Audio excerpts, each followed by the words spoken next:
BJP Vice President Bernard Marak has said that the party's focus will be on winning both Shillong and Tura seats in next year's Lok Sabha elections based on the schemes launched and sanctioned by the central government.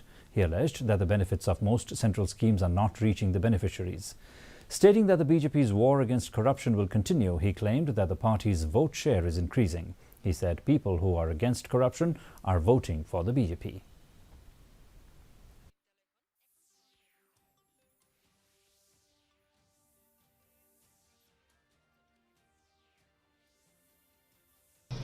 We will be focusing on winning both the seats, Shillong and Tura seats.